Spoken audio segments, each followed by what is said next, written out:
Allez, Giopino, on recommence. Grazie.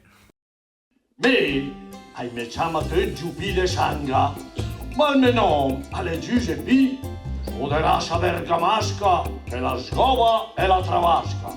E me stere fu un po' tăci, meno che chi me par brăci. E se che de fa fadiga fu il possibile de fai migra. E me piace mangiare vivo, col vino vinello, al che fa bene al mio organello. E se viene a mangiare, infine quando è risna. Eh bien, on peut dire que Giopino n'a pas la langue dans sa poche. Enfin, n'oublions pas que sans ces marionnettistes cachés dans l'ombre, Giopino serait un peu comme Pinocchio sans Geppetto. Cependant, à la différence de Pinocchio, Giopino est une marionnette à gaine, où l'index est inséré dans la tête et les autres doigts permettent le mouvement des bras. En France, on parle aussi de guignol, qui désigne une marionnette à gaine originaire de Lyon et par extension, le théâtre comique français dont il est le personnage principal. Comme vous l'avez peut-être déjà remarqué, l'apparence de Giopino varie selon son créateur. Qu'il s'agisse de celui de Pietro, de celui de la famille Milesi du Biggio, ou d'autres encore. Toutefois, il reste toujours reconnaissable à ses goitres ainsi qu'à ses vêtements aux couleurs de l'Italie, reflet de son profond patriotisme. À présent, lumière sur ces deux maîtres marionnettistes. Io sono Pietro Roncelli, ho 85 anni, negli anni 70 ho incominciato a farlo un po' come mestiere e ancora oggi sto portando in giro i nostri spettacoli con il nostro personaggio bergamasco, Giopino. Mais sa passion remonte néanmoins bien plus loin. Alors petit garçon émerveillé par chaque représentation. Les histoires qui le captivaient à l'époque n'ont jamais cessé d'influencer ses scénarios actuels.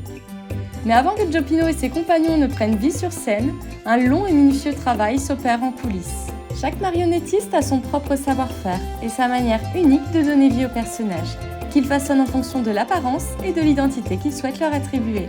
Pietro a toujours pu compter sur l'aide précieuse de sa femme qui s'occupe quant à elle de la confection des costumes.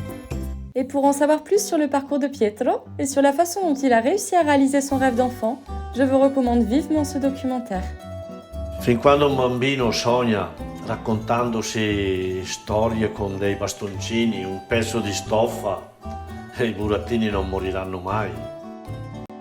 Sono Gabriele, suo nipote, ho 25 anni e da quando sono nato praticamente sono innamorato dei burattini. È da 10 anni che lo seguo costantemente in ogni suo spettacolo.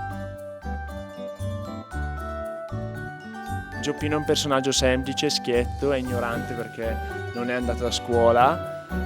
Non gli piace lavorare, gli piace tanto mangiare, bere vino. Con lui si rende giustizia usando il suo bastone che chiama termometro. Ecco, lo usa per picchiare i cattivi, per difendere i più deboli. Et même si vous ne comprenez pas tout, avec son dialecte bergamasque et son italien un peu bancal, il ne vous faudra pas longtemps pour vous attacher à Giopino, que vous soyez petit ou grand.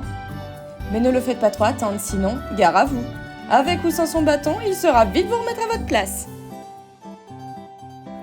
Ciao a tutti e mi raccomando, a me specie a Bergamo, yuppela!